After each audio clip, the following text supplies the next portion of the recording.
안녕하세요, 김정민입니다. 자, 여러분 좋은 하루 되고 계시죠?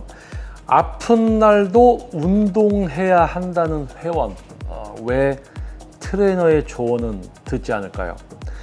트레이너는 운동을 못하게 해서 문제예요. 트레이너가 자꾸 쉬라고 해요. 난 오늘도 운동하고 싶은데. 감기 걸렸다고 누워있으면 살이 빠지나요? 그냥 땀 좀 빼면 나아져요. 오늘도 하죠. 헬스클럽 현장에서 종종 듣게 되는 말입니다. 몸살, 감기, 피로 누적, 심지어 약간의 부상까지 있는데도 운동을 강행하려는 회원들. 트레이너가 말려도 말을 듣지 않거나 오히려 내 열정이 무시당했다라는 듯한 표정을 짓습니다.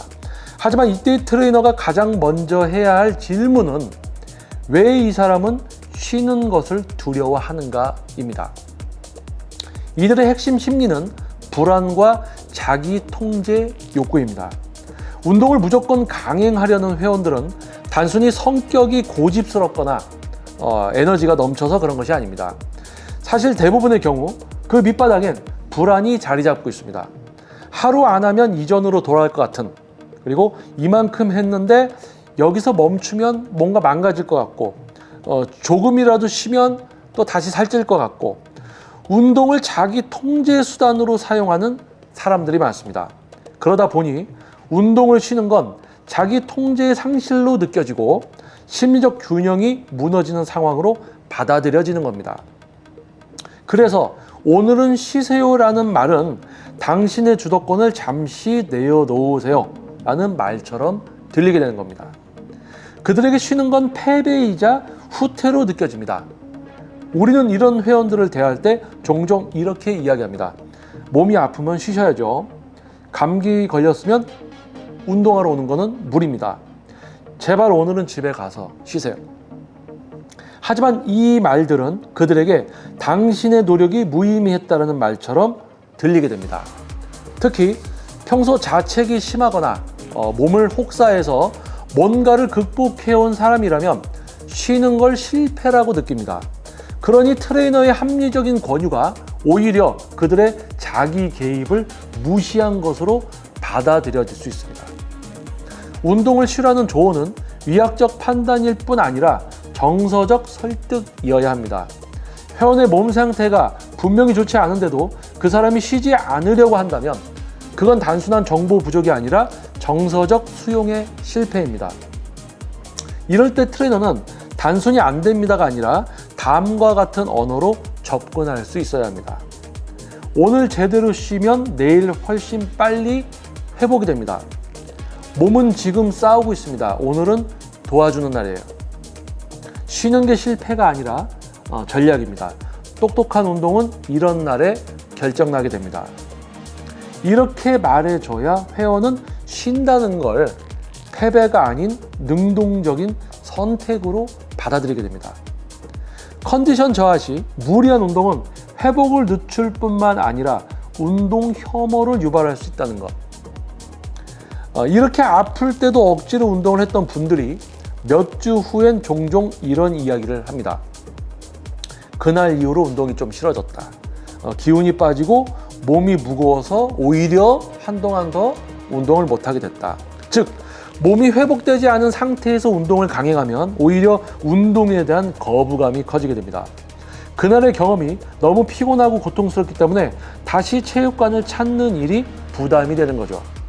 결국 운동을 쉬지 않으려는 마음은 단기적으로는 열정처럼 보이지만 장기적으로는 지속성을 무너뜨리는 역설이 됩니다. 쉬지 못하는 사람은 결국 운동을 멈추게 됩니다. 모순적인 말이지만 진실입니다. 쉬지 못하는 사람은 결국 운동을 멈추게 됩니다. 왜냐하면 몸은 한계에 다다르고 마음은 번아웃이 되고 그러면 통제의 불능 상태로 떨어지기 때문입니다. 그리고 나서 이런 말들이 남습니다. 운동 너무 지친다. 이젠 PT를 받는 것도 스트레스다. 그냥 쉬겠다. 이걸 막기 위해 트레이너는 초반부터 쉬는 날의 철학을 가르쳐야 합니다. 휴식도 프로그램의 일부라는 사고를 매 수업, 매 피드백 속에 반복해서 각인시켜야 합니다. 트레이너는 때로 운동을 못하게 하는 사람이어야 합니다. 좋은 트레이너는 열정만 돋보이는 사람이 아니라 멈춰야 할 때를 정확히 아는 사람입니다. 무리한 날은 강제로 쉬게 하고 상태 안 좋은 날은 스케줄을 조절하게 하고 그런 선택을 합리적이라고 느끼게 만들어야 됩니다. 회원이 처음엔 서운할 수도 있습니다. 하지만 3개월, 6개월, 1년이 지나면 그 회원은 트레이너에게 이렇게 말할 겁니다. 그때 쉬라고 해서 오히려 다행이었다. 그때 무리했으면 운동 그만뒀을 것 같다. 멈춘다는 것은 후퇴가 아니라 회복을 위한 전진입니다. 운동은 무조건 달리는 것만이 아닙니다. 때로는 속도를 늦추고 멈추고 돌아가는 순간이 있어야 다시 멀리 갈 수 있습니다. 회원이 감기, 피로, 컨디션 저하 상태일 때는 무작정 괜찮다고 외치는 건 몸에 대한 폭력일 뿐입니다. 쉬는 날도 성장의 일부입니다. 그걸 먼저 알려주고 납득시킬 수 있어야 진짜 트레이너입니다. 우리 몸은 우리 몸의 생리학적 어떤 기능이나 이런 걸 봤을 때 감기라든지 피로 누적 이런 부분들이 있으면 기능 자체가 저하되게 되고요.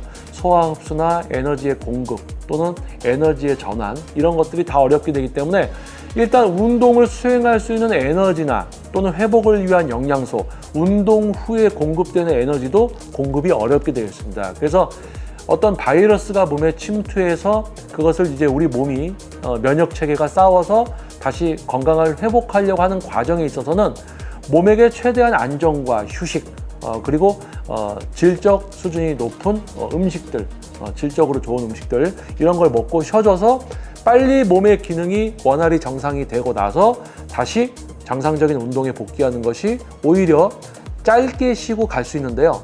대부분 감기가 왔을 때도 열정이야, 감기가 왔어도 가야 돼, 쉬면은 뭔가 안 될 것 같아 하면서 감기를 오랫동안 질질 끌고 가면서 운동도 더 강도 있게 하지도 못하고 그러면서 오히려 힘들고 지치고 몸도 감기가 안 나니까 출근에서도 직장에서도 업무가 힘들어지고 그런 생활들을 한단 말이에요. 근데 그런 거를 한 번, 두 번 겪으면 이제 트레이너가 어느 정도 조언을 해줬을 때 그거를 수용하는 게 이제 생겨야 되는데 대부분 한두 번 그런 분들은 지속적으로 그럴 확률이 좀 높습니다. 그래서 트레이너 분들이 우리 몸에 대한 원리나 왜 쉬셔야 되는지 이것도 회원님이 자기 관리의 일종입니다. 이런 거를 편안하게 좀 이해시켜 드리려고 노력을 해야 돼요. 하지만 안 듣는 분들이 많을 겁니다. 그래도 하십시오. 그게 트레이너입니다. 자, 영상이 도움이 됐다면 구독과 좋아요, 알림 설정 부탁드리겠습니다. 저는 다음 영상에서도 여러분을 위한 영상으로 다시 돌아오도록 하겠습니다. 감사합니다. 김병민이었습니다.